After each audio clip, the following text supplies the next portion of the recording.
Good morning, noon, or night, wherever and whenever you are listening to The Shift. I'm your host. My name is Doug McKenty. This interview was recorded on May 26th, 2021. I'm happy to announce my guest on the show today is holistic sex and relationship coach Sureya Leonara. Yes, Sureya teaches tantric sexual practices to her clients in order to balance internal energies and promote a lifestyle based on creativity, health, and wellness. As you will hear in this interview, Tantra is one of the most powerful of the mystic arts precisely because it impacts the individual on such a fundamental level. Our relationship with sexuality may well be the foundational characteristic of the entire personality. If the purpose of life is to procreate, then the energies of life are all aligned to this function.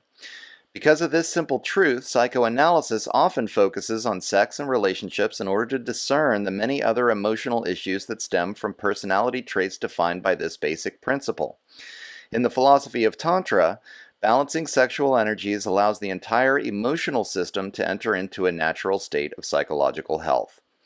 This practice has the potential to eliminate blockages that create issues in otherwise unrelated aspects of life and can result in benefits that reach far beyond the bedroom. Patriarchal cultures prevalent in the modern day are often defined by controlling and repressing a person's sexuality, preventing them from feeling comfortable expressing themselves authentically in many other ways. Guilt and shame are used as control mechanisms which prevent individuation and leave the victim in a mystified state. This renders the individual unable to access the awareness required to make personal choices and leaves them vulnerable to manipulation from those at the top of the hierarchy. Tantra provides a path of healing that allows the practitioner to take the power back. By healing the generational trauma surrounding sexuality, Sureya has seen her clients reconnect with their personal creative force, allowing them to regain full control over their own sovereignty. Stay tuned for this interview where we will discuss some of the simple but challenging fundamental tantric practices that can be used to facilitate personal transformation. Whether single or in a relationship, this knowledge can be used by those interested to tap into their own creative potential while shining a light on repressed aspects of their personality that may be suffering from traumas caused by a relationship with sexuality that is out of balance. Find out more about the work of Sureya Leonara, check out the introductory videos, read her blog, or sign up for one of her classes at www.sureyaleonara.com. As always, you can find hours of free content, sign up for the newsletter, or subscribe for the feature-length episodes of The Shift at www.theshiftnow.com. I'm happy to announce that the program has just been accepted to the Rockfin video platform, found at rockfin.com. This is a censorship-free platform and will be hosting most of my videos as we move forward. A Rockfin subscription offers access to all my full-length videos, and you also have the option to give a few bucks if you like any of the free content available. You can also find the show at The Shift with Doug McKenty on YouTube, Facebook, Gab, MeWe, Float, and Minds, and I am at DMcKenty on Twitter. Enjoy this conversation with holistic health and relationship coach Sureya Leonara. I want to thank her for agreeing to this appearance, and thank you for helping to make the shift. Hey everybody, and welcome to the 81st episode of The Shift. I'm your host, Doug McKenty. I am really pleased today to have Sureya Leonara on. She describes herself as a tantric sex and relationship coach. And I have been wanting to have this conversation for a long, long time. I think that Tantra and understanding the tantric system may well be one of the most important issues of our time. Frankly, so much of our psychological problems and our lack of awareness stems from our relationship with our sexuality. And sexuality is I think, what I believe is that it's quite the tool that patriarchal systems use actually to control us and our individuality through the mechanisms of guilt and shame. If you've been listening to my Psychology of Lockdown series, we talk a lot about guilt and especially shame, and we're seeing a lot of shaming happening these days. And this is also interwoven into our sexuality and how we perceive ourselves in that way, and then gets reflected out into our personality. So thank you so much, Sureya, for coming on. I'm really looking forward to having this conversation.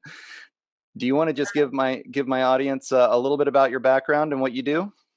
Sure, absolutely. Well, thank you so much for having me here today, Doug. It's a pleasure to be here with you and your audience. I'm Sureya. I'm a holistic sex and relationship coach. A lot of my teachings are rooted in Tantra and Taoist sexuality. And the way that I approach sexuality is much, it's a very integrated approach that's much larger than just the act that happens between the sheets behind closed doors, but as something that is integrated into every piece of who we are. It's the energy that we're made out of and how we all got here. And so I see it as something that feeds into every single area of our lives.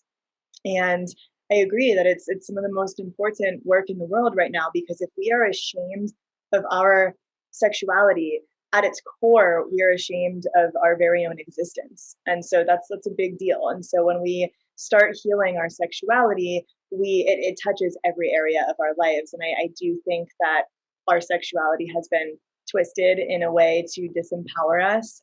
When you want to domesticate an animal or even slaves since the beginning of time, they've all been castrated to disconnect them from their sexuality, from their wildness. So I think it's really important work that we step back into this and cultivate a deep relationship with this essence that we're made out of. Yeah, absolutely. Let's dive a little bit deeper because I want the audience to really understand like the core component that sexuality is, as you mentioned. I mean, I think it's just actually common sense, but because of the culture that most of us have been raised in, we've been disconnected from this. But there's just so much like I guess I want to talk for we could talk from whatever angle you want to, but like psychologically, there's a reason why Freud talked about sex so much and how it's so central to our personalities and to our whole entire view of the world. So much so that that his whole focus for his psychoanalysis was based on a person's relationship with their sexuality. And then just to kind of continue with the classic dichotomy, because I think Tantra works with both, then we have Jung on the other side that talks about psychological archetypes. And so maybe you can describe how Tantra kind of works on both of these levels, through the psychological archetype, but as well as the actual physical and emotional connection through sexuality. Yeah. So I love Jung, and a big piece of this work that I do involves a lot of shadow work and getting to see like what are the unconscious blockages we have that are running the show from behind the scenes. And the body is the map to the unconscious. And that is how we find all of these different things that we can't see consciously with our minds. And so our sexuality actually holds the keys to finding what these unconscious hangups are. I always say sexuality is not just like orgasm and sunshine and rainbows, but it's by moving through the pain, the insecurities, the blockages that we have around this piece of ourselves, we can actually uncover really deep healing that maybe we didn't even know was there, that was Hmm. needing to unfold. I see it as such a deeper, it has such a deeper capacity for coming home to ourselves, to the whole of ourselves, which is what Tantra is really about. Is Tantra does not exclude anything or anyone. It's about coming home to wholeness and recognizing everything as sacred. So the mundane, the profane, every single piece of it is sacred because it's all coming from one source. So nothing can be less sacred than anything else or more sacred than anything else. And it's one of the only spiritual traditions that includes sexuality in this way as something so incredible. And so I think the physicality of it and the psychology of it are deeply connected, because so much of that unconscious stuff gets embodied on a deep level. And by being able to work with that energy intentionally, we uncover all these different blockages that could be creating illness, perversions. Like when we stuff things down into the shadows, they start to fester and become much scarier than they ever were to begin with. And because so much of this world is trying to stuff away sexuality, we see all kinds of distortions coming out about it. And for monks or shamans or priests, people who go into a place of celibacy without having the tools to move that sexual energy, it will stagnate, it will explode, it will come out in weird, perverted ways, as we Hmm. see happen all the time. And so it's essential that we don't ignore this energy, even if we're not actually in a sexual relationship with somebody, that we have the tools to work with it, because it's like water, it needs to flow to be a healthy, vital river rather than a stagnant, mucky swamp.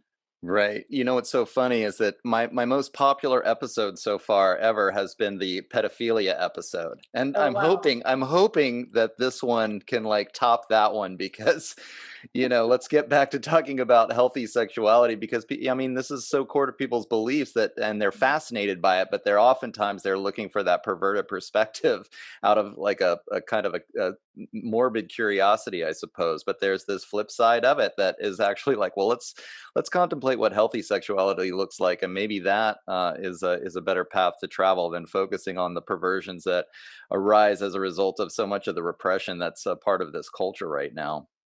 Absolutely. Yeah. And I think I really look at when we stuff things away in the shadows, I see them as like the little kid who's not getting attention and just gets louder and louder and louder and starts, doing all these crazy things to get your attention. And as soon as we turn to it with loving presence and we ask it what it needs and we start to work with it softens and we find it's just a wounded inner child most of the time that has Sure. become a monster because it hasn't had the space to breathe, to be seen, to be loved. And that's one of the things I love about the tantric path so much is that nothing is too dark or shadowy to work with, and we can hold all of it, and we have to. If we try to stuff it away, it doesn't work. Right, for sure. I guess before we get too deep into it, do you want to just kind of describe to people your own personal path and why and how did you get funneled into the tantric world? Yeah. So, where to start on this one? Hmm. I got very sick in my early 20s with kind of a whole mess of chronic illness, and with that, my sexuality like went out the door. I lost my libido. I was experiencing pain during sex, and I kind of just lost my whole zest for life. And that was kind of my first clue into how sexuality and vitality were connected. There was like this, deep fatigue and just disconnection from everything that used to light me up. And I was in a long-term relationship at the time and was like, I really want to start diving into this piece around sexual healing and get this figured out while I was also working with the physical pieces of my illness. And I started down the path of tantric and Taoist sexuality, specifically in the realm of sexuality. And through that, I came across some really incredible healing tools in the realm of sexual healing and learning how to lean into the pain that was coming up for me because at first I just didn't even want to go there. It was painful. I didn't know what was going on. I was shut down. It created this negative feedback loop and I didn't even want to look at it. And then when I recognized that the only way around it was through it and I had Hmm. tools to gently and consciously and lovingly move into that pain and see what was there, I was able to start moving through a bunch of my own sexual traumas and things that were stuck within me because, you know, any sort of congestion or constipation in our energy field can cause things like illness and all kinds of problems in our sexuality. So, really getting into where those blockages were physically, working with the points of tension inside of myself, our genitals can hold incredible tension in the same way that we can get like a knot in our shoulders. So there's practices we can do to work through that tension and have deep emotional releases along with that. And so I started going down the path of sexual healing, and through that, I came across my tantra teacher who opened me up to the whole of tantra beyond just the sexuality piece. And Hmm. that was what really transformed the way that I was perceiving this experience with illness that I was having, um, and recognizing that it all had a purpose. It all had incredible gems hidden within the pain and the obstacles that could be alchemized into opportunities, growth, medicine, and ultimately being able to see in a non-dual way and coming out of this like victimhood place. I was very deep in a place of victimhood. And why is this happening to me? I'm only in my early 20s. I was super pissed about it. I wanted sympathy. And I came to this point of recognizing that all of duality, it's all just two sides of the same coin, and that this was actually here in my service. And I could either choose to self-victimize, or I could choose to heal, but I couldn't have both. And so it was this incredibly empowering experience of being able to see that this illness actually led me to my path and purpose, and the work that I do today.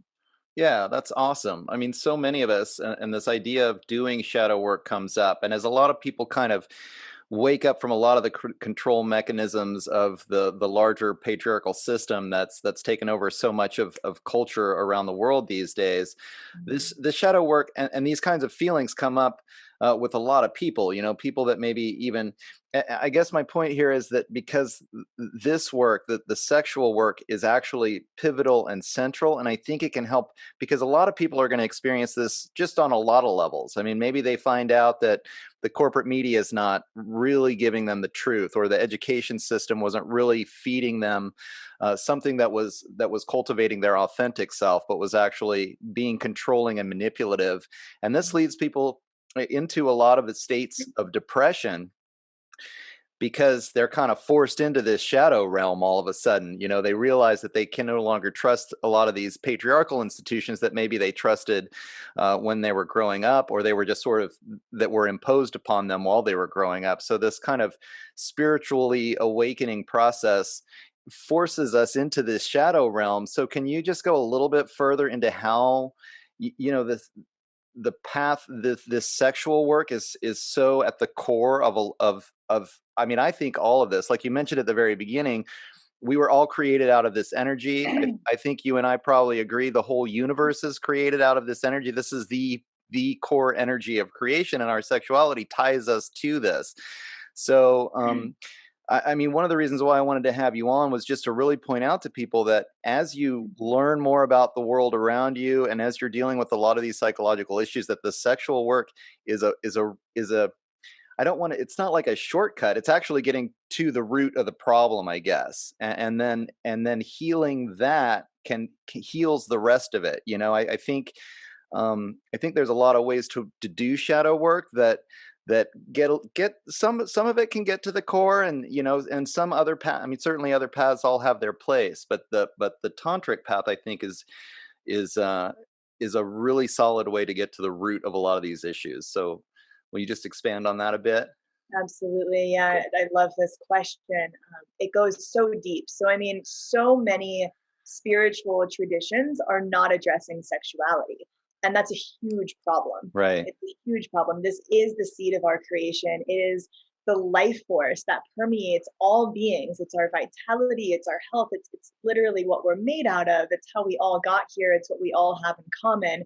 Um, even even if we were created in a lab, like between sperm and egg, we all have this masculine and feminine energy within us, and when there is not harmony between those two energies, there cannot be harmony on this planet. When we are denying our sexuality, even if even if we are choosing a path of celibacy, for that to be healthy, we still have to acknowledge and have reverence for this energy. And so I really see our disconnection from the source from which we came, no pun intended, as Hmm. being the root of so many things going wrong on this planet. Our sexual energy is so deeply connected to our power, to our creativity, our emotionality. We create life with this energy. So if we can create life with it, what else can we create with it? And if that energy, if our connection to our sexual energy is distorted, everything we're creating is going to be distorted. So, one of the things I love about Tantra is that it is a path of embodiment. It's not just about let's transcend this material hell and these bodies and this Right. planet. It's like, no, we are embracing every single piece of it. And every moment, every challenge is an opportunity to say yes to awaken into, to be with and savor fully our humanity. And yeah, what it is to be human in these bodies, and that nothing is less than anything else. So it's really honoring both the masculine and the feminine path. There's a deep reverence for the feminine within the path of Tantra, and this disconnection from the feminine and from our sexuality is so at the root of what we see going on in our planet and how we treat other people. There, rape is about power, Right. and so we see rape happening on so many levels of people, of women, of children, of the planet, of people that are seen as like lesser than and deserving of a lesser quality of life. So this is happening everywhere, and I don't think this would be happening if we had this connection to the sacredness of our sexual energy, the very seed of our existence. And that's the other core thing of Tantra that I think is so profound in navigating being human in an effective and holistic way is that it does not place the divine outside of ourselves. It is recognizing that the divine is in me, in you, in every single person and thing around us. And when we recognize that, there's this deep sense of connection, a deep sense of wholeness, and we're not disconnected and lost and grasping at external things at the expense of other people to try to fill that void. We can find fullness within the void and recognize that, the two sides of the same coin each have their own medicine. Right. Nice. Very cool. Yeah, I mean, I think it's actually characteristic of a lot of the patriarchal systems. There seems to be this worship of the transcendent and everything. That they're always pushing towards transcending this physical realm or this physical body, and it's like, wait a minute, this is what we're all experiencing here. I think maybe we ought to take a second to appreciate what's actually going on. Absolutely, absolutely, and that's one of the core foundations of tantra too. Is that you have to touch and taste reality with all of your senses. They have the 36 tattvas, which are like these different forms of universal connection expression. So the five senses, the five elements of earth, air, water, fire, ether, the organs through which we engage those senses, things like time, space, illusion. There's all these pieces that we can touch this experience through, but until we fully embrace and touch this experience, we can't let go. Otherwise we're totally checked out of reality. And so this is like when you see these people on these very transcendent paths, there's often a lot of spiritual bypassing. Right. They're not in tune with reality. They're neglecting the body, the feminine, the sexuality, the planet, and it's because it's one-sided. It's like trying to have the branches of a tree grow far beyond what its roots can support. And so when we come too far from that, when we don't fully embrace this material existence, I think that there is something very empty about the transcendent path if we are dismissing the material realm. Right. Yeah, I mean, one of the most fascinating things about this tantric path is how I guess one of the things that it kind of really gets to me. It's almost so simple that it's easily bypassed. Like, you don't, because everybody has sex. So how is that so special? um, but it's challenging too. I mean, the thing is that I guess one of the things about Western culture is it tries to make make out that the more complex and technical something is, the better that it is. And I think by being able to reduce things down to sexuality and go, and then if you can follow a few simple rules about about the sexuality and kind of how to do it well, suddenly, but they're not easy to follow. We'll get into that. Let's get into that maybe a little bit later about the kind of the nuts and bolts of the process.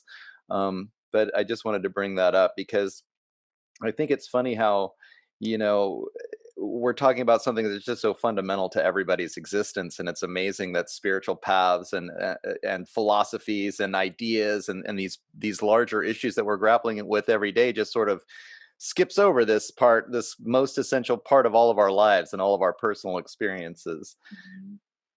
I guess where I'd like to go next, because again, in Western culture, it's so materialistic that a lot of people don't even believe that we have an internal energy system, and this tantric path certainly that's what we're talking about. We're talking about plugging right into our energy system, and in these ways, the Taoist path, or in Hinduism, or in more shamanistic traditions, all of these ways uh, describe how the path works, describe how the internal energy system works, describe how where our emotions come from. I think I was thinking about it in terms of like, what is an orgasm? Like, nobody in the science world can answer that question, but if you understand how the internal energy system works, like, oh, okay, this is where these feelings are coming from. So do you want to just take a minute to kind of describe that system, and how it functions inside the body, and how it connects us with our feelings and our emotions? Absolutely. And are you referring to like the chakra system? Yeah, I mean, you can, the chakra system is probably the best way to start, or we can talk about the internal Taoist system, the traditional Chinese system too. Totally.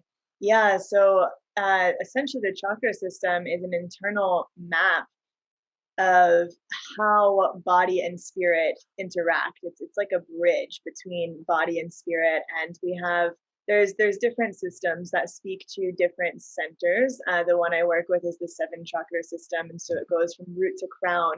And each of these centers are like vortices of energy that connect to different pieces of what it is to be human and different parts of our physical body.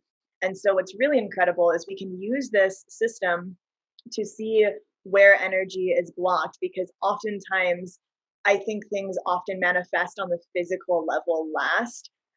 So, usually, if some sort of physical health issue flares up, there's often been some deeper underlying emotional, mental, spiritual, energetic blockage. And so, um, this is there's a lot that we can get into around this depending on what directions you're wanting to go with this Hmm. too. But our essentially like our sexual energy flows through all of them and can get blocked during certain points along the way.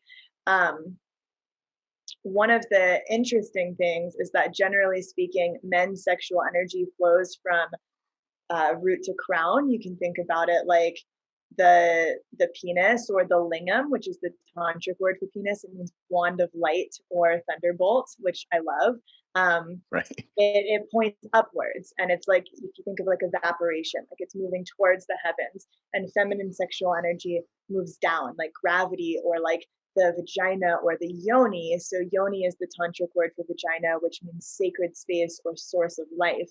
And that is birthing energy down and out. So sexual energy actually flows in different directions for men and women. And this is Cool. one of the places where we can really like miss the boat on each other, where, as opposites, we can butt heads and miss each other like ships in the night, or we can really harmonize and complement each other beautifully. And so this work is really the unionizing of opposites, the harmonizing of opposites. And so when you think about, for a man, his energy, his chi, has to flow a lot less to get from his root to his sacral. So the root chakra is like the base energy center located in the perineum, and then the energy has to flow from the root to the sacral to be able to express sexually. Whereas ideally, a woman's energy needs to flow from the crown all the way to the sacral to be able to open fully sexually. And so, what we see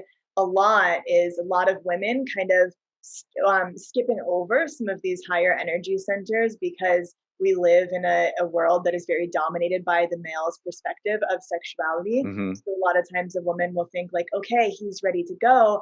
I should be too. But maybe she doesn't feel like she can express herself, or she's not being heard, and there's a blockage in that throat chakra, or she doesn't feel emotionally met, or she doesn't feel solid in her solar plexus, her self-worth. And she might skip over some of these and then might feel numbness or pain or not fully open or satisfied, when really she just wasn't met in all of these different areas. So there's things we have to understand about how the other side works for us to come together. But these centers can be really beautiful to help diagnose, like, what's the problem going on here, because anytime that we have a blockage in our sexuality, it's always rooted somewhere deeper. It's a symptom of something else going on, either internally or with our lover. And so for men, for example, what I see a lot is things like erectile dysfunction, premature ejaculation. These sorts of things are very rarely an actual physical problem. They are almost always psychologically rooted. And the chakra system is an amazing map to see where is that energy getting stuck. So, for example, a big cause of erectile dysfunction can be the root chakra is not feeling secure. The man's not feeling able to provide for himself. And therefore, the wisdom of the body is saying, hold up, we're not going to risk procreating right now. Hmm. And so then he won't be able to get an erection. Or if he doesn't trust his partner, that's another thing of the root chakra that can block that energy. If he feels like life is sucking him dry, or like this partner is sucking him dry and he's not in his power, that can result in premature ejaculation, where literally it's manifesting physically. He's getting sucked dry. So incredible system for helping us see where various different issues are rooted. Right. Yeah, I think it's phenomenal how few people in this culture, I mean, there's a real block to even believe in the internal energy system. I mean, the Western medical system is so materialistic. It doesn't even use any of these as a diagnostic tool, like you're talking about. When clearly, I mean, I think it's highly effective. My experience with the Taoism and my Tai Chi practice is when I first started, and it took me, coming. I have a background in Western philosophy. That's what I studied in school, so I was very logically oriented, and it took me a while. I'm a slow learner when it comes to this stuff because I'm a real skeptic. And I had to like pursue it, and I pursued it because I had faith that the cultural knowledge, like they wouldn't, lineages that are thousands of years old don't evolve because they're just superstitions, right? I mean, there's got Right. to be some wisdom there. So I kept going and I kept going, and that's how I started to figure it out. And not doing the tantric work, but just doing the Tai Chi standing meditations is then where I was able to finally first start to feel some of these energy centers. And then you actually start to have like, oh, I was like, what? What's going on? What am I feeling? And then wow, this really exists. It was almost mind blowing for me. Can you describe some techniques for people to just kind of start to feel these things? Because so many of us, like, I mean, really don't even know that they exist and don't have the sensitivity to be able to feel them inside our own bodies. I think once you can actually kind of feel the energy in your body, then you start to see, oh, there are these energy centers and they do exist. And then like, wow, the chakra system is real, or the traditional Chinese medical system starts to make sense. Absolutely. And, coming from somebody who's dealt with chronic illness for a long time, I've really found that in the Western medical system. I mean, it's great for certain things. If I get in a car accident or have a heart attack, I'm going to go to the hospital and seek out Western medicine. But when it comes to these deeper, um, chronic things, or figuring out like what's actually going on a deeper level, getting to Hmm. the root, I find these systems are incredibly helpful to look at, and they're pretty much always spot on. Like I've been able to trace so many of my own health issues to various different internal blockages I have, and same with that of my clients. Yeah, I mean, that's what's so amazing about it. I mean, as I got older, like we're taught that the healthcare system is again very materialistic, but most of my personal problems in life have been a lack of emotional intelligence. And so being able to learn how to balance these internal energies has allowed me to become more mature, I guess, in the long run and deal with the emotional problems that were really, and I'm still dealing with it. It doesn't stop. um, but at least I have a higher level of awareness now because I can tell where those blockages are occurring and what's going on. Um, when it comes to the sexuality, I guess where I'm leading with this, and maybe we could go straight to it, or you can provide your own introduction, because I want to start talking about the semen retention technique that's so important from the Yeah. male aspect, and then learning how to cultivate the multi-orgasmic potential inside men, which means requires utilizing this internal system and having the ability to internalize the orgasm instead of ejaculate. So how do you help people, and maybe men in general, we could talk about women later, but how do you help people to have the awareness of this system and then learn how to internalize some of these processes? Yeah, I love this question. So I've actually specialized in working with men's sexuality for the past handful of years and have created multiple courses on helping men learn how to have non-ejaculatory orgasms. So and become multi-orgasmic. And for those who don't know what this is, essentially ejaculation and orgasm are two separate functions. And ejaculation happens as a reaction to orgasm, and we can actually reroute that reaction and have a conscious response and redirect the energy instead. So an ejaculatory orgasm is an explosive orgasm where you are shooting your vital life force, your chi, your semen that you create life with, shooting it out of your body, and it's this very like short, kind of sharp peak of an orgasm, very short lived. And then you have this refractory period afterwards where it takes some time to get hard again. You'll probably feel some sense of an ejaculation hangover of either feeling like tired, wanting to go to bed, maybe feeling diminished arousal or desire for connection, might even feel brain fog, lack of focus, these types of things. And this happens for two reasons. One being that you are losing life force. The Taoists are really huge on speaking to when you ejaculate, you're losing this vitality. And so where women lose this is when they have their menstrual cycle and they're shedding an egg. Men have this through their ejaculation. So the Taoists see unconscious ejaculation as incredibly problematic for the health. The Taoists really saw sexuality as an integral piece of overall health. And so they worked with these sexual practices for both health and pleasure, but they saw that learning to retain your seed was an incredible booster of vitality, mental clarity, productivity, and all of this. And the other reason that you feel this ejaculation hangover is because when you ejaculate, your brain has this flood of neurotransmitters released, oxytocin, dopamine, serotonin, and then the hormone prolactin. And prolactin is what's responsible for that ejaculation hangover.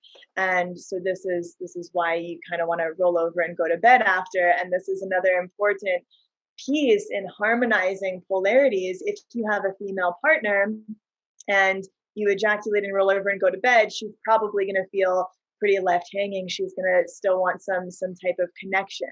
And so the Taoists say that male sexual energy is like fire. It's quick to ignite and also quick to extinguish, whereas female sexual energy is like water.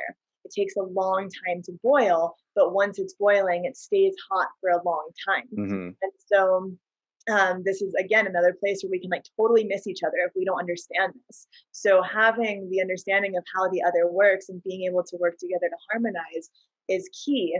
And learning to have non-ejaculatory orgasms is an incredible pathway for this, for becoming multi-orgasmic, boosting vitality, and ultimately having way more pleasure. So when you have that ejaculatory orgasm, it signifies to your body that you're done for the day. You've completed your purpose to procreate. You can check out and go to sleep.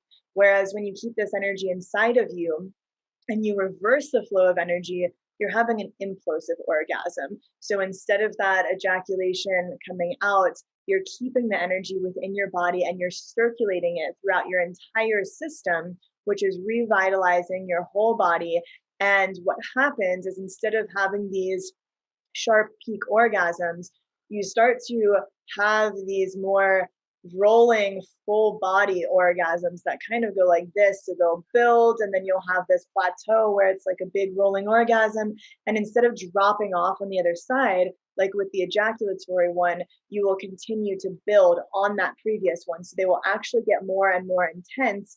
And they're not always these distinctly separate orgasms, but sometimes can unfold into this incredibly orgasmic state that can last up to even hours, and you're not losing your erection in between, you're not losing your energy, and it's really a win-win because you're having these enormous full body states of pleasure that are not just localized to your genitals, and you can last as long as you want, essentially. Mm-hmm. And this is more similar to the way women have orgasms, right? I mean, that's their orgasms are naturally more internalized like this. Absolutely. And you can kind of think of like clitoral orgasms and ejaculatory orgasms can be very similar in a lot of ways. So a clitoral orgasm can have that really sharp peak, and a woman can be very sensitive after and like need a minute to kind of recover. Whereas if she's having deeper G spot or cervical orgasms, those can be these much deeper emotional rolling waves. And so it's, the clitoris and the head of the penis are like the same material, same kind of nerve endings, and they're kind of these more superficial orgasms that have that sharper, explosive energy to them. Whereas some of these other types, it's more of you're holding and circulating the energy within, and can go to these deeper states with them. Right. Yeah, I just want to mention too something that I heard you say in some of your videos about how, because when it comes to certainly the semen retention practice, or being able to, for men to internalize these orgasms, you're really learning how to control. Certainly, you can control and then choose when you ejaculate, and you described it as sexual energy is like a fire, and if it's out of control, it's just a wildfire. And this is what probably most people experience in life. They're just unconscious about how they're using this, essentially this life force, creative energy that we all have. But if you can learn how to control it, then it becomes like a fuel that can be used to, that can be used consciously, to be creative in the whole, in every aspect of your life. So maybe just speak to that for a little bit, because I think, to me, the importance of this semen retention thing from the male perspective, is really kind of the crux of this tantric practice. So I just want, certainly all the guys in the audience to kind of understand what we're talking about here. Yeah, I'm so glad you brought this up, because this really bridges into how this is so deeply integrated into our entire lives, not just something in the bedroom. So, yeah, untamed. So male sexual energy is like fire, like I said, and untamed fire burns the whole world down. Like it's a total problem, right? And Right. then channeled fire fuels it, warms it, illuminates it. It's this incredibly powerful force. And so, men have this incredible sexual energy that's very young, very masculine, directive, like action oriented. Men's young masculine pole is in their cock, in their lingam. So this is like energy that they're very guided by, guided to procreate, guided to spread their seed. And if it's not connected to the heart, which is their yin feminine pole, that's where we have that internal sacred union between masculine and feminine. If that's not integrated, if they're not working with that energy consciously, it can be a total shit show, for lack of a better word. It's something that is whipping them around, rather than um, rather than them being in the driver's seat. So Right. it's almost like having this like crazy high powered car that they didn't ever learn how to drive. Like, we're not taught how to do sexuality. We're usually shamed for it, told not to touch it as a kid, and then we're like put out into the world expected to be adults with it. And that doesn't happen with anything. We're taught how to drive cars, how to talk, how to walk, all of these things. And so we're kind of left in the dark with this. And what I see is when men don't have a hold on this energy, and they don't feel at choice with how it flows through them, it can be incredibly destructive, incredibly disempowering. So this cultivation of ejaculatory choice is not just about being a good lover and having a good time in the bedroom. It is about being in the driver's seat of this incredible vehicle that you exist within. It is about harnessing this fiery, masculine, powerful energy and being able to channel it into everything you do. And if you're not at choice as to when and if you ejaculate, there's a deep disempowerment that can happen there, of feeling like you're being sucked dry, not being at choice as to like if you want to keep that energy to channel into different things that you're working on throughout the day. So I think, the porn industry has had a Right. crazy negative effect on this. Like, it trains men to come like this, like so quickly, and to be totally in their head, not embodied, no reason to be able to sustain. And so it's a huge way that men are leaking their energy and their power, because that yang energy, when you hold it inside yourself, that's your get shit done energy. That's your masculine drive that helps you push through challenges. And if you're always depleting yourself of it unintentionally, or um, compulsively, just, like to relieve stress as a release valve, you're not actually facing what's coming up with that energy. You're not learning how to expand your capacity to hold intense sensation and to channel it into what you're doing, because this sexual energy is arising as an ally for you. If you're stressed and all of a sudden you feel this big wave of sexual energy, that's showing up to support you and moving through your stress, not to just be shot out into a tissue and flushed down the toilet. Like, Right. this enormous energy that's here to support you. So when you don't feel in control of it, if you feel like, anytime you see a beautiful woman, you're totally distracted and you can't focus, you're not able to hone that masculine centeredness, that core of awareness, you're going to feel very at the effect of life rather than at the cause of it. Does that make sense? Yeah, absolutely. In fact, that was going to be my next. I mean, I was hoping to segue into the whole kind of pornography and objectification aspect of this. And we can dive into that a little bit further, even as you mentioned earlier, I think, um, because culturally now, culturally we're seeing this. Not only is porn ubiquitous on the internet now, which is amazing. I don't know how the 12-year-olds and the teenage boys are dealing with the world today, because it's just so easy access. And like you said, nobody's actually taught how to have good sex, or what good sex is all about, or certainly anything about internal cultivation. Um, and so these kids are just finding out on their own, trying to figure this out. And as you say, they're just depleting their vitality. So as they grow into adulthood, they're not going to have the discipline to be conscious creators with their life.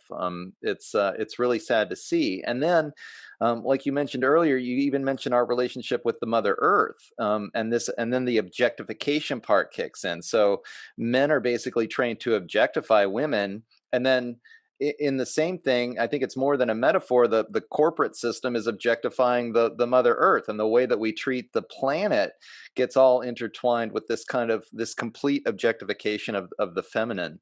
So do you want to touch on some of this? It's such a big issue, but how um, I guess just how porn and objectification enter into it. And then I guess you could tie it in, because the other flip side of this is, I've noticed a lot of men, even the men that are interested in Tantra, and I wonder what you get from this, if you get this aspect of it, just because you're in this work where the guys who approach you, I mean, I notice you have a kind of like in your email, you have the disclaimer about like, this is not about nudity. And if that's what you're looking for, go somewhere else.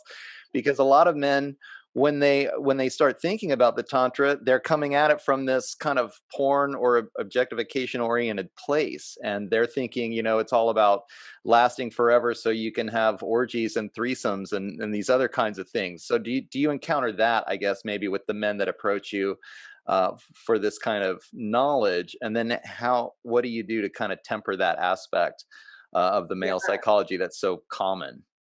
totally. Yeah. Wow. Big topics that are so important. Right.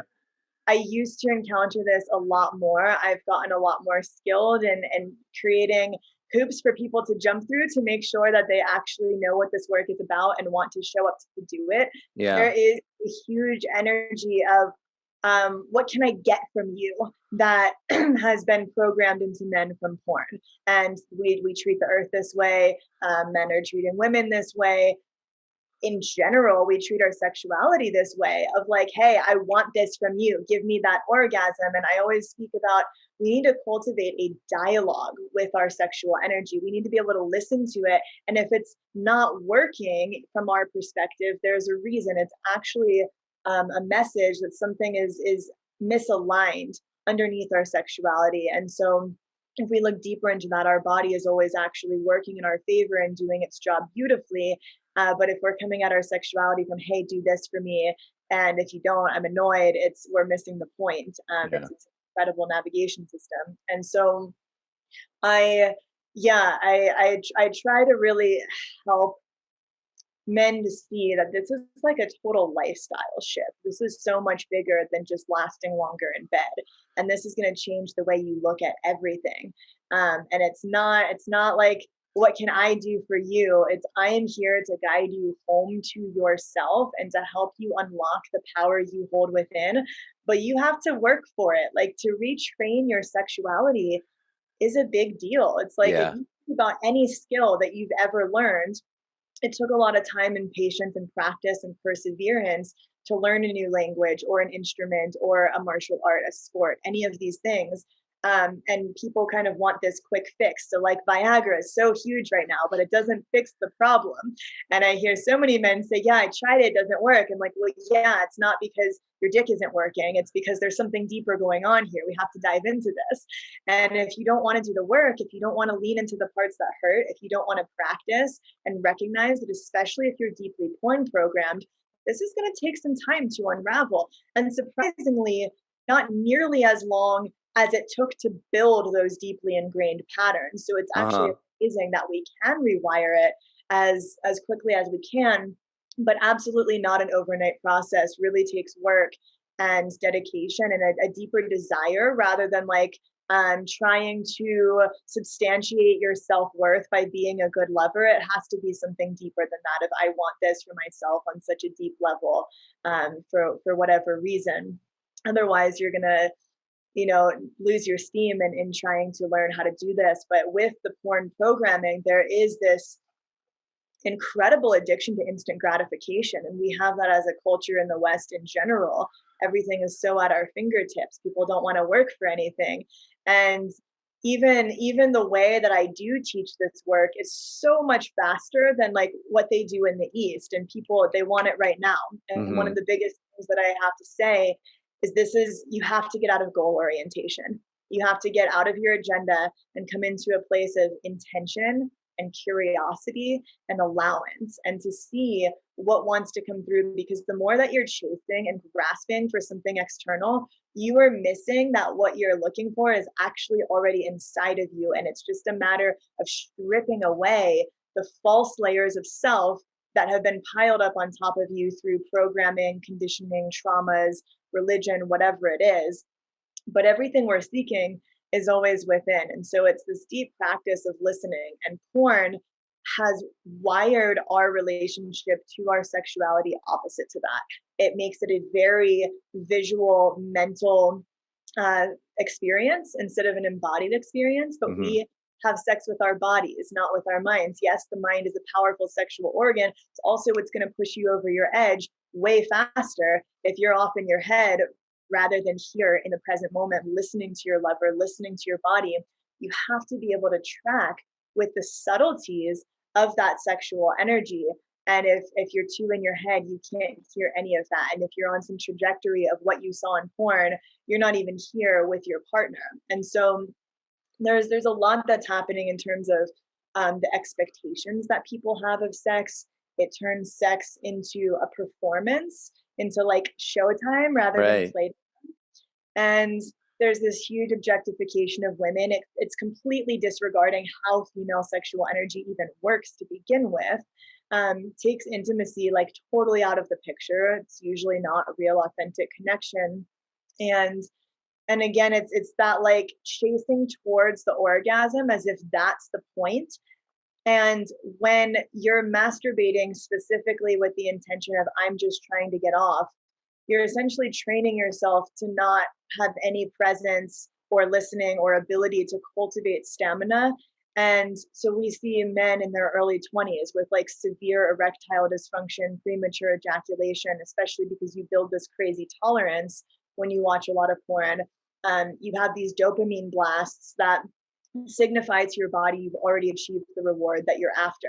So men will notice when they stop watching porn, they actually have a lot more confidence and a lot more drive to go connect with actual real humans. But then sometimes if they're too porn programmed and they have this high tolerance where they just want to keep watching more and more extreme stuff, they can't even get turned on by a real person in front of them. So it can take some serious time to like unpack all of that and to rewire the nervous system to engage sexuality in an entirely different way. Yeah, it's pretty amazing. It's pretty amazing how profound, and like you're talking about the wiring and the programming around sex, that it's so fundamental to our whole the whole rest of our lives. I mean, our ability to create in every other aspect of our lives is so linked into this, and having these kinds of relationships with sex put us so out of balance. It's really difficult. Um, I think I said to you at the beginning of this, before we got on air, that this is, like, to me, some of the most important work, because if everybody understood this and knew what you know and what you're trying to teach people here, we would live in a world where people would just have so much more individuality and self-confidence and creative potential. It would just change. It would change everything. So, uh, Absolutely. I think it's so true. It's so like this kind of deep programming. This is like the distorted masculine where it's this energy of gotta get it where I can, like trying to penetrate any opening, whether that's right, like sex, money, opportunity, land, resources. Like we see the whole world operating in this way, this very short-sighted scarcity mentality is what it is. It's like, oh, what if I never get the totally, opportunity to get laid again? What if I right, miss out on this? Like, and not really listening to, is this in deep alignment with me? Is this actually serving my highest? Is this nourishing to me? Or am I just spun out on this instant gratification and this scarcity mentality that if I don't take this right now, then nothing better is going to present itself. And that mentality is really problematic. It's putting people into burnout. It's destroying our planet. So many problems with this. And true masculine energy, the the the actual and like even this whole concept of toxic masculinity, the masculine is not toxic. What we are seeing is not true masculine energy playing out. It is the distorted masculine, and the distorted feminine also exists. right. And one of the reasons that we have this distorted masculine energy is because of the repression of the feminine. We cannot repress one side of the coin without it then inevitably diluting the other side. And so, if men are trying to overpower and repress women, they are really emasculating themselves. They're training themselves to not actually be able to hold their center in the face of true feminine energy. And I think this is a huge thing that happens from porn programming. And then they get in front of a real woman and they don't even know what to do with themselves. And they have not trained themselves to interact with true feminine energy. But the true masculine energy is deeply reverent to the feminine, and the true feminine is deeply supportive of the masculine, and they have this beautiful harmonious dance. They are not at war with each other. Right. But in Taoism, they say that true yang, which is the masculine energy, must come from and return to true yin, which is the feminine. And so there's this deep necessity to listen first and to check in with the body, with the intuition, and always be coming from a place of like integrity before taking action, and not just running on autopilot or scarcity, but being in connection with the other side. And so, we would never drive our car on empty.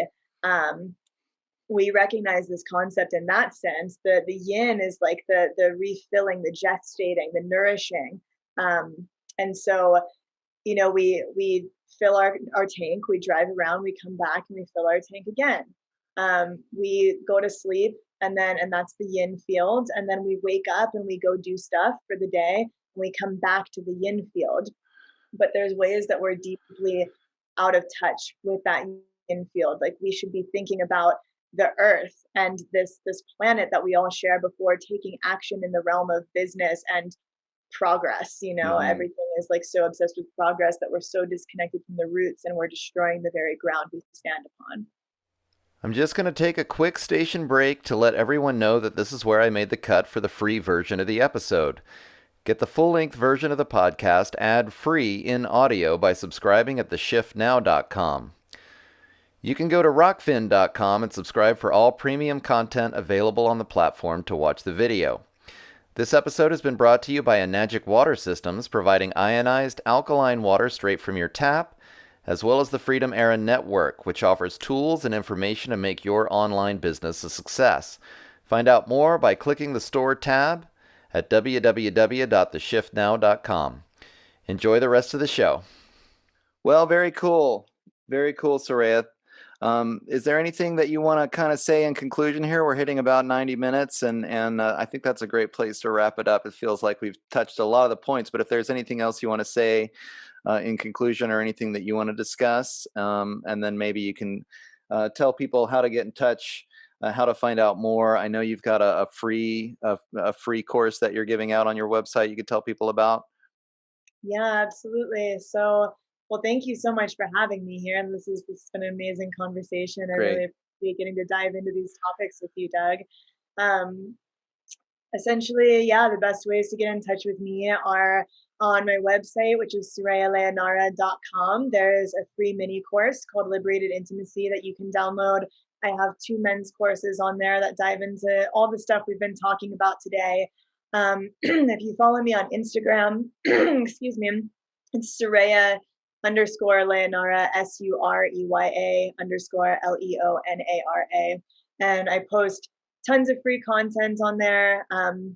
Also have a YouTube channel, same name, tons of free content on there. And then this summer, I'm focusing on a lot of women's offerings. And in the fall, I'll be moving into more couples classes. So yeah, if you want to dive deeper into this, please get in touch with me. I also work one-on-one or one-on-two and would just love to support you all on your journey. So thank you so much for listening, everyone. And thank you, Doug, for having me here. It's such an honor. Yeah, right on. Thanks for coming on. Again, this is such important work. I think it gets to the root. We always talk about how the Western medical system just attacks the symptoms and covers up the root problems, and this is the root problem and the root solution to the issue. I think the issue at hand overall, if everybody had the sexual energies in balance and in harmony, couples would be happier, families would be happier, communities would be happier, and all of the stuff that happens on the nation state and the world level would just start to work itself out, I think. So Yeah.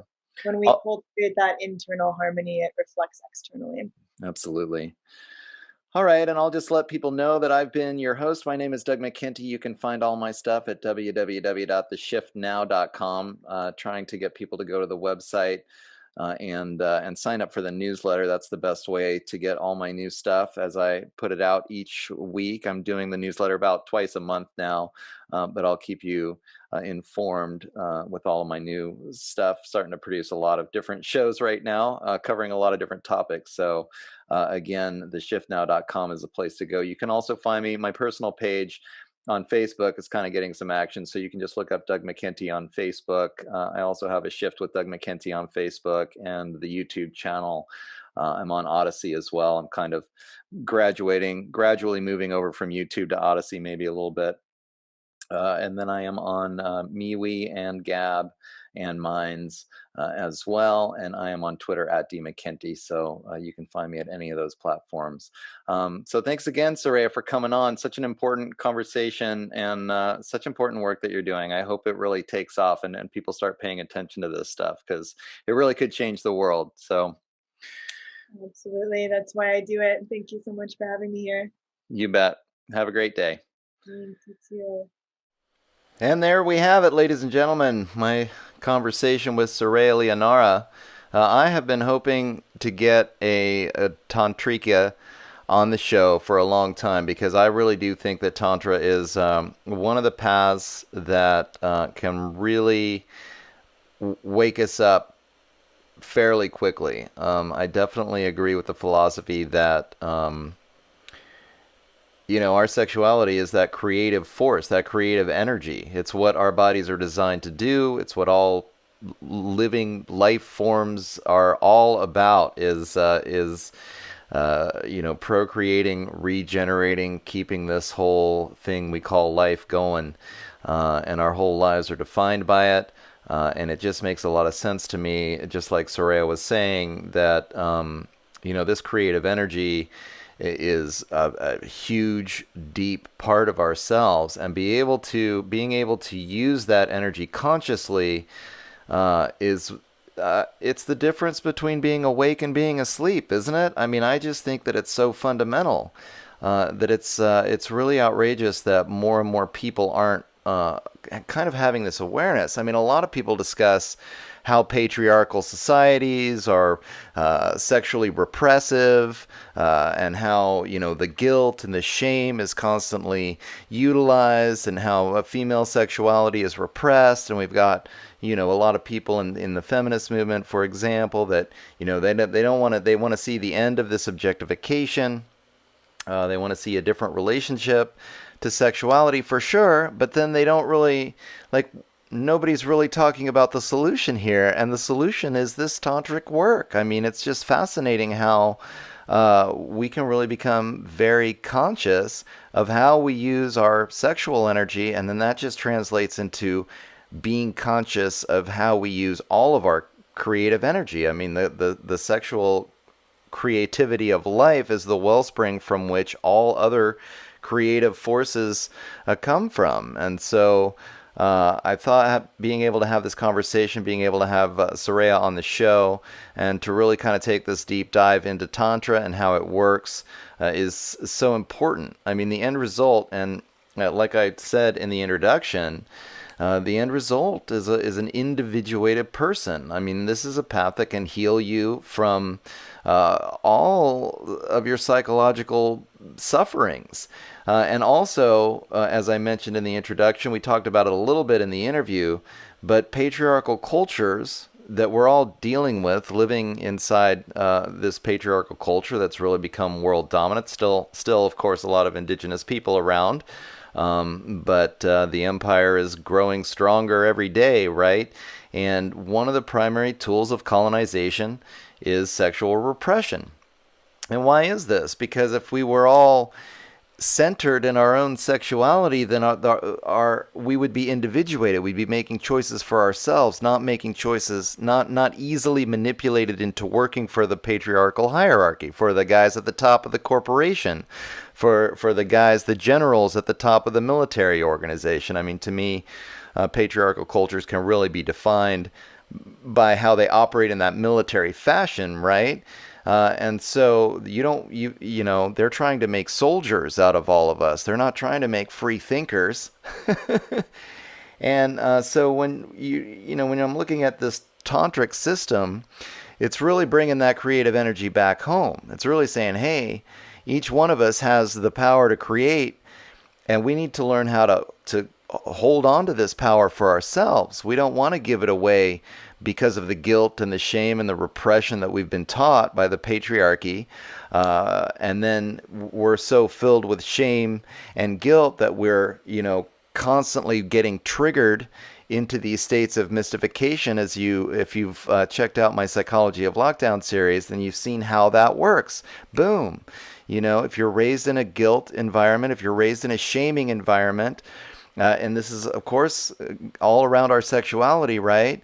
Then all you have to do is be guilted or shamed to get triggered back into that childlike state, to lack the awareness and the individuation to make choices for yourself, to be put in that mystified state that George and I discuss in this series, and not be able to make choices for yourself. And that really opens people up for victimization by the hierarchy, and I think we've been seeing a lot of this in the last 12 months, 14 months, right? Where people then are scared. They don't know, they're disconnected from their critical thinking abilities, and now they're just doing what the authority figures say. They're leaning on the authority. They're leaning on that hierarchy. It's a methodology of social control. They've been doing this for thousands of years. And Tantra is a path towards liberation. Right? It's a path towards individuation. I think this is what is meant by liberation in the Buddhist lineages, right? I mean, we're not really talking about enlightenment here necessarily, transcendence, but presence in your own body and liberation from the social system, the cultural systems that are trying to put you down, that are trying to make you, work for the man instead of working for yourself. Instead of working for your own family, instead of consciously creating as an individual. So I think this conversation about Tantra is really important, and I hope that Sureya has success teaching more and more people about it, because I think that the more people who learn how to do this, how to control the sexual experience, how to empower themselves through the sexual experience, then the more powerful we could see a real cultural shift away from this patriarchy and into a more of a partnership type of relationship with our communities, with our families, with our communities, with our labor, with our work, and not be so dependent on these national systems or these corporate systems for being told how to live our lives, or for giving us that track that you just have to follow. Go to school, make straight A's, go to college, work for the corporation until you're 65 and then retire. This doesn't have to be the path. This is the path of the patriarchal system, of the colonized system. And Tantra offers us a path to decolonize our minds, to break down a lot of this psychosocial conditioning that we've undergone growing up, if you were raised in the patriarchal system, and to really take that power back for yourself. So it's just so super important as a path towards decolonization, I think. And also a great conversation just to be able to talk about sex, get away from all the politics and the doom and gloom and a lot of the stuff that I seem to cover quite a bit. So it was really fun to have her on too. I did get some permissions from my wife beforehand, so if you're concerned that maybe I overspoke, I did ask permission, and I hope I didn't allude too closely to any other friends or relatives that I may have talked about. It was kind of funny preparing for this interview because I never had to deal with that issue before, but certainly wanting to respect everybody's privacy, and everybody has a different path and a different relationship with their sexuality. And so I think that Sureya and I really did pull it off, though, and we had a very respectful conversation. I was able to share some of my own experiences, but I didn't have to bring too many other people into it, so I think I was safe on that one.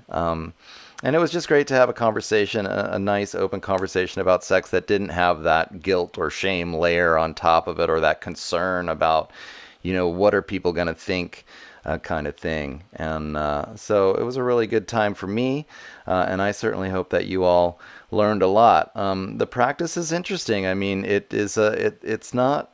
it's not like learning a long Tai Chi form. It's not like practicing really strict, disciplined meditation necessarily, although it is a meditation. But learning how to recirculate that sexual energy for the guys is certainly kind of a big step. And it was interesting to hear Sureya discuss how it works for the women as well. And just realizing that, connecting on that level with that yin-yang energy flow.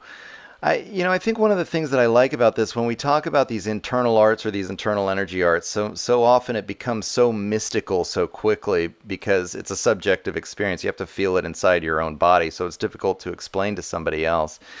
But at least in my experience, and I think Sureya would agree, there's a very practical level to it. The gurus in India, they look at the internal energy practices, or the Taoist practitioners in China, as far as I know, they look at this as we in the West look at science. It's very practical. It's a very practical alchemical methodology, and this is how it works. Just like, here's how your biology works in Western medicine, just for whatever reason. And we could probably have a discussion about the fact that patriarchal cultures have removed the knowledge of the internal energy system on purpose, because they understand, those at the top of the hierarchy understand that this knowledge is individuating, and they're trying to control their cultures, getting us all to work for them as cogs in the great patriarchal machine, right? And so we in the West try to avoid or pretend like it doesn't exist, although just like I mentioned to Sureya right at the beginning of the interview, like, Western medicine can't tell us where an orgasm comes from. Like, what the heck is that? Oh, because that's your internal energy system. So we've all experienced that. And if you do a little bit of meditation and some standing meditation, if you're consistent with it, at least certainly in my experience, and typically it takes 2-3 months, 15 minutes a day, and you can start to kind of feel how the chi moves inside of your own body as well. So again, Tantra is kind of like standing meditation times 1,000, I think. It's a little bit more powerful. but it's also requires more discipline, and it's fairly challenging on a lot of those levels. So there's a little bit of yin yang in that too. But super fun to me to be able to compare these practices and how the alchemy works, and how different cultures have approached the alchemy from different places throughout time, and of course the Hindus and the Taoists, I think, are the principal ones, at least that I know about, that have taken it into this tantric world and really focused on their sexuality. I have heard that oftentimes, if you're practicing to be a shaman, you'll want to be celibate for long periods of time. So they certainly understand, at least in more indigenous cultures, again, just from my own experience, the importance of semen retention from the masculine side if you want to cultivate this internal alchemy. If you want to really develop this creative energy, you want to be a conscious user of these most important aspects of our biology, right? So overall, just a really important conversation. And again, I'd been wanting to have this one for a long time. I love having, again, these comparative conversations, and just learning how to understand how the internal system works a little bit more. And again, this Tantra is super powerful.